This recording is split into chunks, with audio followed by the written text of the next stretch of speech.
being a little bit brave and being a little bit courageous there, even when it's uncomfortable. Comfort is great for sweatpants, not for leadership. So at some point, you're going to have Uh, to get a little uncomfortable, I which is what love it could feel that. like when you're leading Yeah. up and advocating for your team. Hi, and welcome to the Thoughtful Talent Show. I'm Jen Werner of Jen Werner Coaching. And I'm Chad Ahern of Talent Teams Consulting. This season, we're welcoming fellow coaches back to the show to explore how people can move beyond naming and claiming their talents and start to aim their talents. We're calling this season Strengths Applied. And today, our topic is managing up and advocating for your team. I'm so super excited to be here today because we are going to introduce Shaina Lane. Woo! Shaina, it's great to have you back. You may all remember Shaina once you hear and see her from our Includer episode in season 1. But Shaina is a keynote speaker, a leadership coach, an author, a facilitator, and our good friend. So welcome back to the show, Shaina. Your top 5, if I remember right, are responsibility, relator, learner, arranger, and includer, right? You got it. You got it. Yes. Awesome. Welcome back, Shaina. It's so great to see you. Jen just mentioned you're an author. I've loved your book. Leadership is Easy, Said No One Ever. I hope I got that title somewhat close to right, but it was a great little read. I really appreciate the book and you coming back to the show. Thank you so much. Yeah. Thank you. Well, I appreciate y'all having me on this very special day. Yes. Oh boy. So I have the honor of calling out very briefly a very momentous day today. It is Jen's 50th birthday. And so Shane and I are very happy to have her here. Jen's doing this recording on her birthday, even though we're going to release it in a couple days. But happy birthday, Jen, to my fellow co-host. Oh, thanks, guys. I appreciate it. Yeah, it's a fun day, so we're just going to keep the fun rolling. And let's start with statistics because nothing's more fun to the learner and analytical than statistics, right, Chad? Right. So we're here to talk about managing up and advocating for your team, and I brought 2 stats to kind of start us off. Based on some research that the Ladders organization did, this is actually a couple years old, but it was one of the most current stats I could find is 88% of professionals say managing up means career success. At the same time, we all know as Gallup certified strengths coaches that only 27% of our managers are engaged in large part due to stress because they are sandwiched between the people that they manage and the people that they report to. And so we wanted to have a conversation about what we're going to do about that. So, Jen, why are we talking about this? I've given some stats. Give us the story behind this. I love the stats, Chad. So I know I was really excited to talk about this topic because many times it's our bosses, I think, who need the extra attention, right? Like they do all these great things like, oh, you're going to come to this retreat and you're going to learn these things. And then we're like, okay, so our bosses already know this. Yeah, maybe not.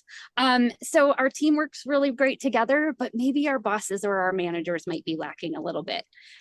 I want to just remind everybody they're learning too. So they're people just like us. So in this episode, I think we're going to be really talking about that and like managing up, helping our managers. And we're going to share some tips for new managers on how they can advocate for their team, which I'm really excited about, but also how we as team members, or even as the manager, can manage up to their manager. Like, what is it their manager needs? Those things that maybe no one's given them any attention. Like Chad said, they're the middle ones squished between the 2 groups getting all the attention. But perhaps the leaders might need a little extra help as well in understanding the team. So I'm really super excited that we're diving into this today. So I'm going to start right off the bat. Shaina, I want you to tell us, what has been your experience either with managing up, helping a manager when they have to do some managing up, or even advocating for the team, your personal experience? Yeah, so I've had, and I was thinking about it, Jen, as you posed this question to me.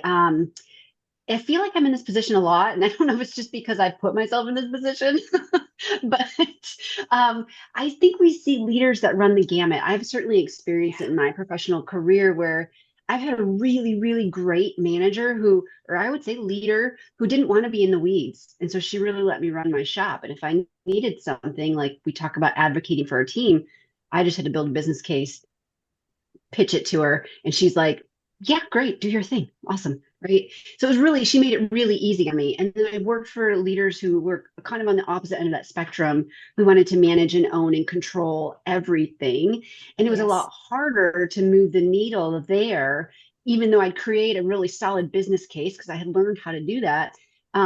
They wanted to do what they wanted to do, and it was more difficult. So I think, we often kind of run the gamut of what that looks like. And I'd say in this position now that I'm in learning and development, I do this quite a bit when we get training requests. Because, a lot of times we try to throw training at things and it's not necessarily a training issue, right? So Right. what we learn in instructional design is that training needs analysis can often feel like pushing back a little bit, but it's really leading up because it's asking the questions to get them to think through, ooh, am I going after the right solution here or not? And we get those requests from people that are much higher in the hierarchy than I am. So um, Yeah. we do have to lead up in that respect sometimes as well. Oh, so good. Yeah, absolutely. And I was feeling like too, like sometimes even having some of those realizations and knowing that we have to like say the icky stuff, like there's some stuff that needs to be shared. And how do we do that? How do we, like get around some of those like icky places? Chad, I want to come to you. What's been your experience with managing and advocating for the team? Managing up. Yes. So, so I've actually never held a true like manager role where I have a team that I'm fully responsible for. At the same time, I think even individual contributors, even if we're looking that far down in the hierarchy, you need to be able to manage up. You need to be able to talk to your manager. You need to be able to advocate for, Shaina, you were mentioning, advocating for the initiatives or the projects, or hey, we need to spend money here, we need to do this. You need to be able to speak to that. And I too have run the gamut. I've my first boss, who I will always keep in mind, was fantastic about just sort of trusting that I knew what I was talking about, and even if it was my first job, she said, "Just tell me what you need," or and being open to input. I've also had some leaders along the way that I found a little bit more tricky, and I know we're going to get into talents and our knowledge as CliftonStrengths coaches here in a little bit, but one of the realizations I've had since those experiences is that I don't think I was speaking to them in their talents, with respect to how they saw things. Jen and I have constantly talked about how we come from a little bit more of a thinking and doing aspect, and maybe a little less on the relationship building lens.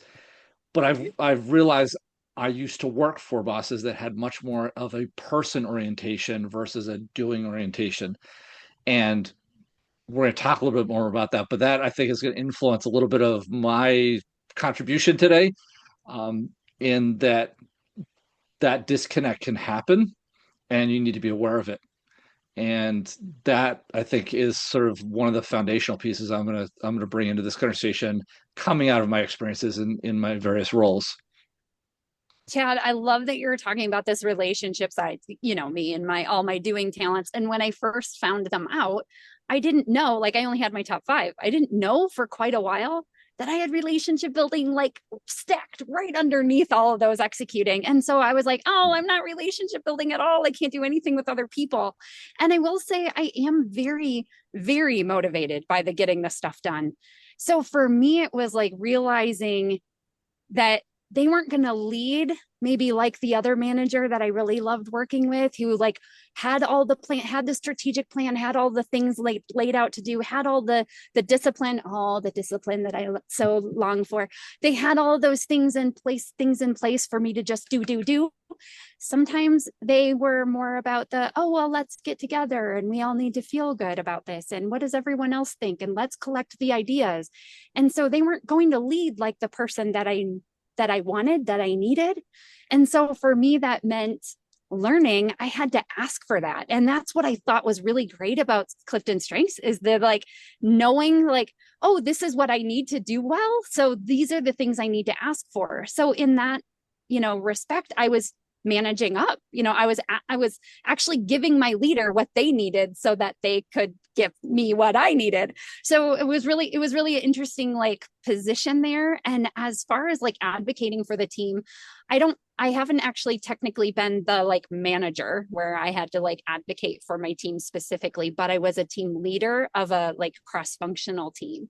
And I always thought this one was a really big, important step to be able to advocate for our teams, because there's so much time and space wasted on doing initiatives that no one knows what's going on or why we're doing it. And so like making sure that we're all on the same page and being able to explain to the manager, like, this is not landing. Like can we come back to your why? And I'm sorry, I'm going to pull myself into strengths already, but I think that was one of those things that pulled me up to like that, like advocating for my team. I also feel like I just have that bend for like making sure other people are heard. So that might be where some of that's coming from too.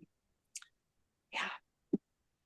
So Shaina, you've talked about your experience. I'm wondering, we've already started to touch on talents and CliftonStrengths. Jen mentioned your top 5. Obviously, would love you to go further if you feel it's necessary. But I'm curious, which of your talents do you feel have proven most helpful in terms of managing up in your own career? I'm thinking maybe if you can give some examples so that some of our listeners that might share some of your talents might be able to have some takeaways or some things that might be applicable that they hadn't thought of. So I'm just wondering if you could start with your talents and your experience. Yeah, I think let me just start by saying when we talk about managing up, like to me, that implies some sort of like hierarchical status or positional power, right? Because we manage, when I think of managing, I think of like coordinating work, I think of holding people accountable. While I'm kind of fundamentally against managing people, like managing work Right. is a lot better, but we try to Yes. lead people, right? Yeah. Yes. But you don't have the authority or the positional power to manage up. So when I think about managing up, when people say that, I think of influence. And that Yeah. pulls me back into our themes because we know that influencing talents are the least common. And so what I hear in terms of challenges from clients all the time is like, well, we don't have any influencing things, so how can we influence them? Those types of things. So going back to my top 5, I don't even think I have influencing in my top 15. I'll tell you, influencing lands way at the bottom for me. So for me to lead up or to influence up, I rely a lot on my responsibility. That really pulls me towards doing what's right. And so we often get into positions where we know the people doing the work usually have the answers, but the people at the top are making the decisions. Whether or not they make sense, we don't know. But it's kind of getting into that disconnect of, hey, this is what you're expecting us to do. It's not going to work. My responsibility says, let's not just keep plugging holes here. Like, let's fix the root of the problem. Yeah. Let's slow down a little bit. I'm actually working through that right now in my current organization, where they keep trying to plug performance gaps with training, where we already have training. And so I'm like, guys, is this really a training need, or do we need a competency model that we can make some competencies mandatory so people will seek out the learning? And then you've got an elective learning culture. So I'm kind of sitting there going, hey, is this the right thing to do? Is this where we should be spending our time? Asking the questions. And then Jen, to your point, figuring out what's important to your leader. What are their goals? What do they need to accomplish? And how can you support them in that? Again, it builds that trust and rapport so that when you do need something, when you do say, hey, wait a minute, hold on, I don't think we're doing the right thing, they listen because they know that your ultimate goal is to support them and do the work that's meaningful. I think the other thing for me as a ranger that's always kind of helped me say, wait a minute, maybe there's a better way to do this, or maybe there's a different way to do this. That is something that's always resonated with me. And then, Chad, as you can relate, the learner, again, I'm constantly looking at data and research and best practices and saying, you know what we could do differently? Can we think about this, or can we try this? So I think being able to lean into some of that executing in relationship building can be really helpful if you don't have the influencing themes. Oh, so good. And I love that you brought up the learner, because I was like, oh, great. Here we go. Two learners on the show. They're going to throw all these books at us. No, Yeah. Let me well, get my stash over here. yeah. Yep, right. Well, And before I start pulling books off the shelves behind me, um, I have to tell you that as soon as you start with the responsibility, I Mhm. immediately started smiling on the inside because I was like, wait, she's going to hit on my exact two answers, which are Yep. responsibility and learner. And Yeah. it's for me, it's the building the trust with your leader by getting things done, committing, fulfilling commitments. Um, and so then when you brought in learner, your answer is almost an exact reflection of what I was going to say, which is supporting my leaders by researching things that they don't have time for. So kind of they delegate or they have something in mind, but then how can I be that resource that then fulfills one of their goals or fulfills one of their initiatives? So anyway, you and I are probably talking about the the mirror images of each other. I know Mhm. Jen, you know, sorry, one other thing that really struck me is that comment you made, Shaina, about the bottom being sort of the doers and the sort of the top of the hierarchy, the upper level leaders doing a lot more of the thinking, the strategic planning, and then not necessarily making the connection between the two. I think that's where we see a lot of our managers, and why I actually brought the 27% of managers are only 27% of managers are engaged right now because they're feeling this stress of trying to, they've got all these doers saying, well, we can make this work. And then the big picture planners are thinking, well, we can do all these things. And Yes.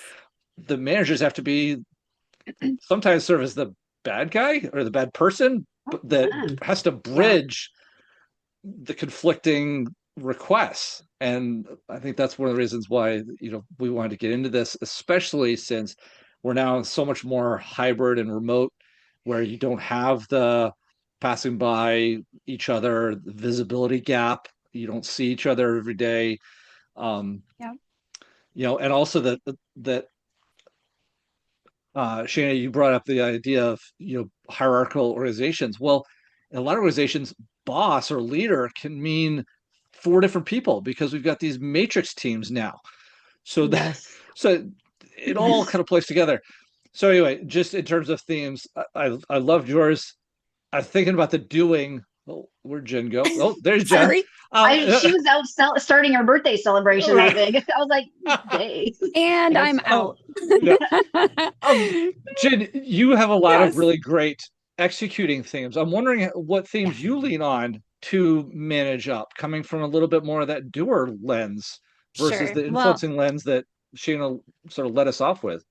yeah, well, you won't be surprised. Responsibility was like the number one I said. And it was that same statement that Shana made, that we're doing things right. And I'm going to add to that layer, belief that we're doing the right things. So like we talked to, it's so important to do things correctly and do them right, but it's also important that we're doing the right things. Like Shana said, like if we're just plugging the holes, yeah, I suppose we'll get there one of these days, but we're missing the bigger point. Like what is the bigger picture? Why are we doing the things we're doing? And that's always where my talents have led me. And I will say it took a while for me to figure that out. I didn't know it was coming from belief. I just am like, well, I don't know. I just know, like, I know this is the thing I need to learn about. And it was that figuring out the why. Why is this important? Why are we doing this? How does it like pertain to me and my own values of how I think things should be and what we're doing?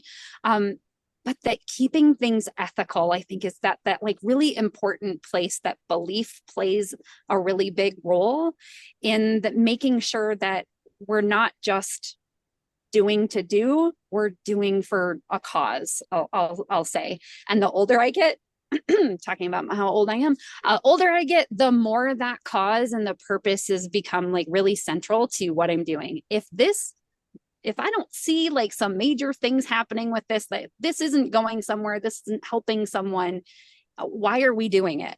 And I think I really like the idea of everyone coming back to that, like understanding what your why is, why things are important to you, because realistically, like we're going to have parts of our job that are not important to us, but they are important to the mission.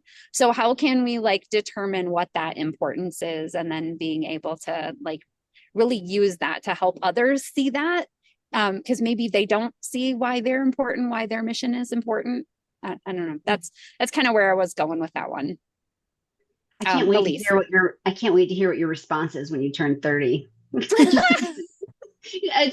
Every year Love older you. I get, I play more into my why. Well, I can't wait till you turn 30 and hear what that you have to say. Thank you. Well, so like leading into that, this goes heavily into, you know, that audience that is seeking me out, and I'm regularly seeking them, that struggle to be seen and heard. And this, I think, is why that purpose is so important to me. I do believe that's why values coming out is that, you know, we all have been quieted in some way, shape, or form. And sometimes bosses don't realize they're doing it. And being able to either advocate for the rest of your team, if you're just an individual contributor and we're looking to advocate for our team, like what are some ways that we can either for our manager even advocate for them? What are some ways, Shaina, do you feel like that we could help some of those people who are struggling to be seen and heard, so that we make sure that we're doing things right and doing the right things? Yeah, something that comes to mind as you ask that question is, are we communicating the right thing? So sometimes people who are struggling to feel seen and heard have been asking for one thing, but what they really want is something else. And so there's this feeling of incomplete, and gosh, my manager is really not getting it. I've been asking for this over and over and over again, and they're just not hearing me. But the way they're communicating it and the way it's landing with the leader, probably like you mentioned earlier, is we're all operating through a different strengths lens. So if your Right. leader's lens is a little bit different than yours, what you say may not land in the way that, or how they hear it may not land in the way you meant it. And so thinking about how clear is your communication, and maybe I'm a big fan of role play. Like, do you got a colleague at work that you can say, hey, I've been asking for this. Like, can I run by you what I've been asking for? And can you tell me if you understand, or is it clear? Because sometimes once you hold up that mirror, you get some feedback. Somebody might say, yeah, no, I don't really know what you're asking for. You're like, can you say that in a different way? Right. Chad, isn't that great that she brought that up? He and I do this often with each other. Like, does this say what I think it says? I love that. Yes, that's such a great idea. I used to have a colleague that had high communication. We both worked together, and like I'd be like, okay, here's my ideas. And I would dump all this stuff. And he's like, here's what I heard you say. And he would say it in this like brilliant way. And I'm like, I love you. That's what I needed. Follow me around and interpret all of the jumbled up mess that's in my head. That's Chad for me on multiple occasions. Like, and he's like, what I heard, or what I understand, what I think you said. Yeah. And I'm like, no, that wasn't it. So let me try again. Oh yeah, love that communication part, Shane. I think you're absolutely right. Chad, do you have any insights, inputs? You know, it's the thought I have actually bridges this conversation about people being unseen and unheard. It also bleeds into the next question that I wanted to pose to Shaina, which is, how do we, what advice do we offer to brand new managers about using their strengths to manage up? And I think the point that ties into both of them is this: understand where the disconnects can happen. Of, I got thinking about it as, if you have a lot of strategic thinking themes, and yet your leader is heavily relationship building, you're not communicating. You're communicating these grand thoughts of advocating for something, or advocating for the team, or advocating for yourself, but they're looking at it through a people lens. They want to know, what's the impact on me? What's the impact on the rest of the organization? What's the impact on my VP? And so I think that to your point about communication, it's you got to be able to match up the communication style of the person you're talking to, not how you would normally communicate. And I think that was the point that I really liked in terms of how to help people be more seen and less unheard, along with how do you get new managers to make sure that they are advocating up further up the organizational chart in a way that benefits their team. You got to communicate in the style of the person above you, regardless of where you are in the hierarchy. So that would be my one big sort of add to what Shaina was saying, because it overlays both. Absolutely. And I love it, Chad, because it's not even like we spent that much time together that we would know that we were thinking the same thing, but that's where I went too. Like if sometimes if the managers don't hear us or they dismiss us, it's because they don't see what you see. They're not coming at it at the same place as you. And that was exactly where I was going to it. So we got to dig deeper into what is it that the leader is saying or after. The other one that I had was so many times, and I'm just going to throw it out there, people who try to advocate for the rest of the team, they bring the problem to the manager. This is what I see is going on. And they stop, period. Now offer the solution also. Like, that's where I think and then they get labeled as like negative because they're like, people aren't understanding you. It's not clear. We don't know why we're doing this, period. Well, then now you're negative and they're going to continue to shut you down. But if you come with this is what I'm seeing, and these are the ways I think that we could address them. What do you see? How do you think we could address those? So I'm kind of getting into that, like advocating up for or managing up, like where I'm like kind of getting into that with the new managers, which I know is your next question. But I think that's the biggest thing is that one, the communication's off. Absolutely, Shaina. Two, like we're communicating in our way, not necessarily the way the other person needs to hear it. And then three, we're just coming with the problems and not the problems plus a solution. I think people are always much more open-minded when you say, this is the thing I see as a problem. Oh, and by the way, here's like 2 or 3 ideas that we could use to fix it. So I do think that's a wonderful way to be heard and seen more often, is if you're not just coming with the problems. Yeah. Shaina, Negative I want to put something sort of to the group, because I've heard a nuance on this. Just come with a solution. Sometimes you can't come to a solution because you don't either have all the facts, or the solution is just sort of outside of your normal thinking pattern. We talk about our talents and our thinking patterns. The nuance I've heard is, if you're not going to bring the solution, at least bring a good representation of the factors that you're considering. What is your current thinking? And I'm just wondering, Shaina, you've done a lot of writing on leadership.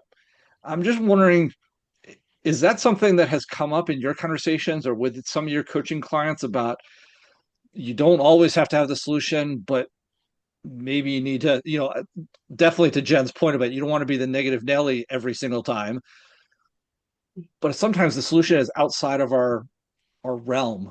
I'm just wondering if you had thoughts on that, just to see if there's another perspective on it.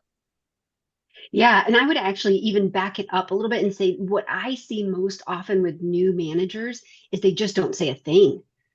They're just too scared to speak up or even say anything. And so they know there's a problem, they recognize it, it's a challenge for the team, it's impacting the team, but they're kind of in that mindset, that doer mindset of, I'm told what to do and I just do, right? Because they haven't shifted into that leadership mindset yet to actually take that next step and say, hey, you know what? This is a problem and I just want to raise some awareness to it. I don't know what the solution is, but it's impacting the team in this way.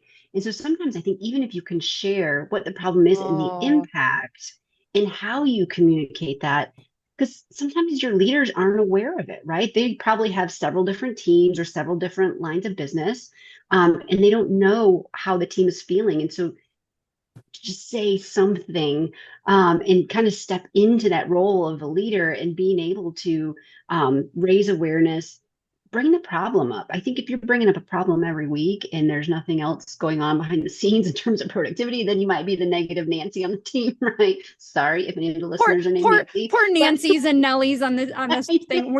We're just an in it here. So Yeah. No, I know. But yeah, I think it's stepping into the role of leader and knowing that it is your job to say something. You were promoted for your ability to think strategically and to Yeah. problem solve. And so it's not just to do what I'm told, but Yeah. yeah, raise the awareness, bring it up. Yeah. Oh, that's great. So I want to keep going on this track. We've kind of bridged away from the unseen and unheard, and we're already starting to talk about new managers. I'm Yeah. curious, in particular, Shaina, as our wonderful guest today, if you have some thoughts on what advice you have about brand new managers using their strengths to manage up. So, we've talked about that sort of middle manager. They've got a team below them. They've recently been promoted to it. You just mentioned that about kind of making that transition out of the individual contributor into a new manager or team leader, people leader role.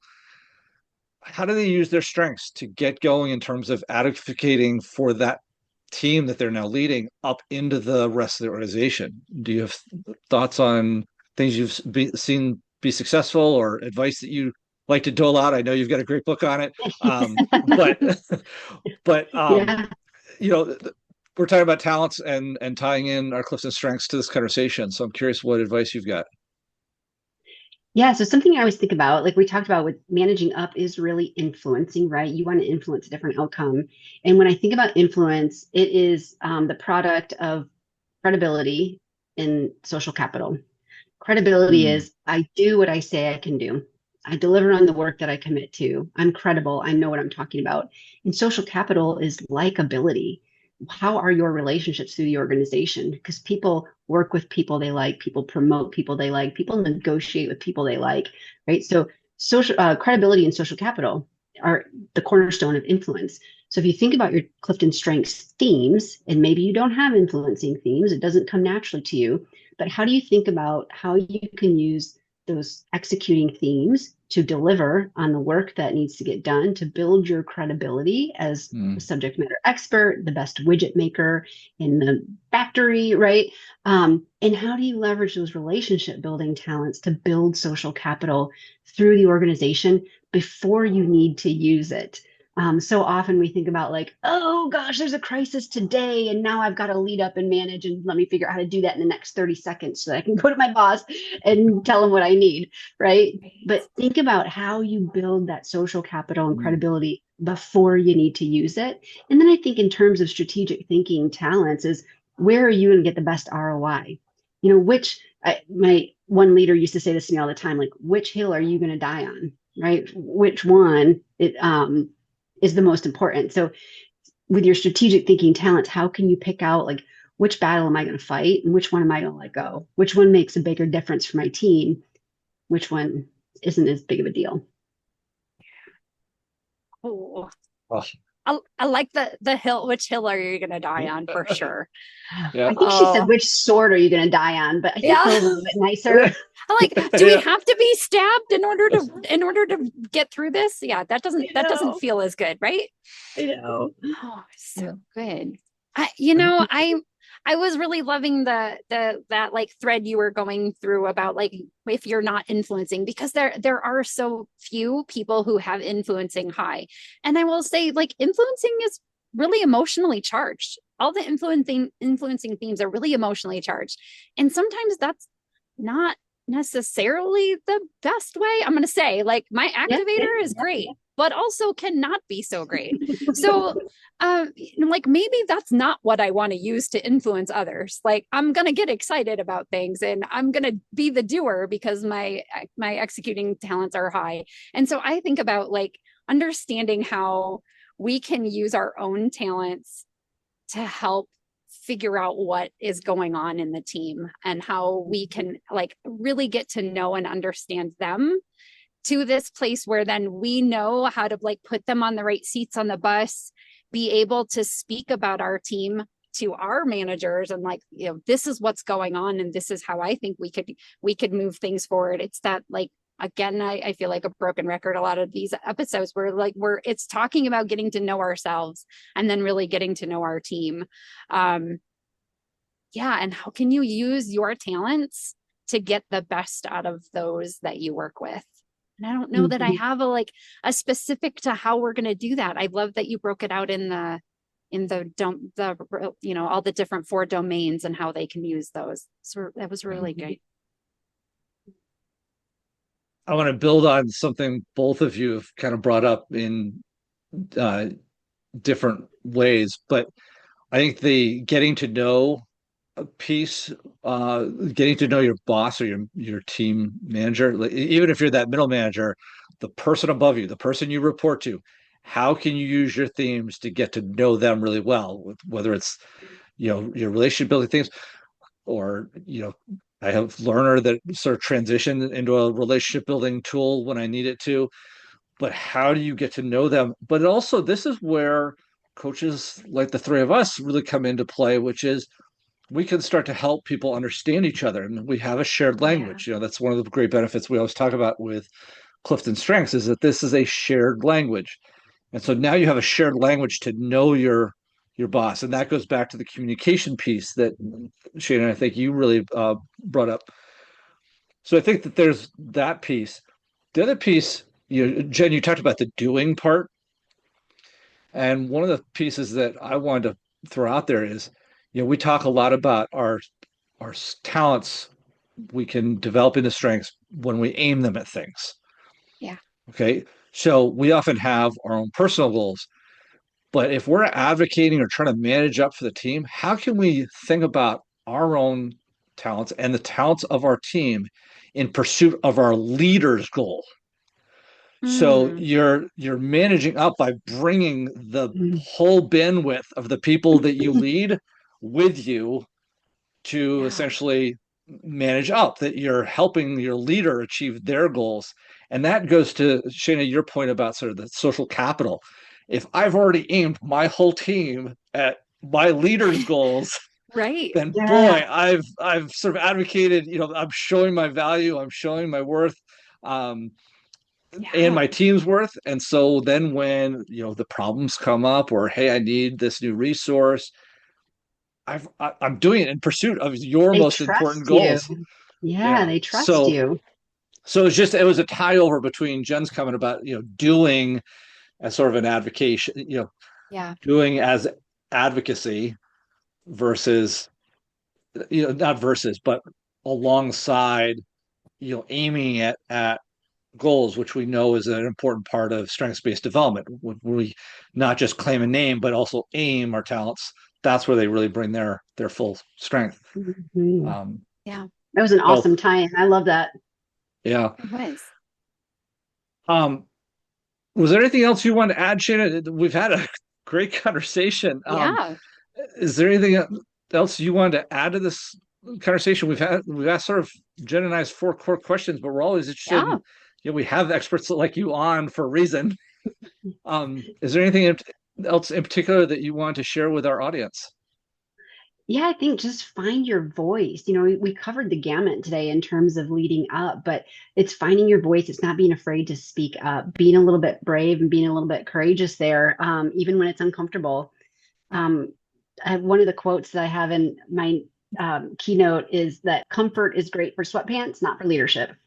So at some point, you're going to have to get a little uncomfortable. Which is what it could feel like when you're leading up and advocating for your team and not sharing where your leader's going to land on that. But it might be a little bit uncomfortable, but that's leadership. And that's where you grow. Shaina, I'm just going to finish this out by saying thank you very much for joining us. This has been a pleasure to have you. I really appreciate your thoughts and insights. For our listeners, as you consider this episode, we are going to continue to keep encouraging you to play to your strengths. And be uniquely you.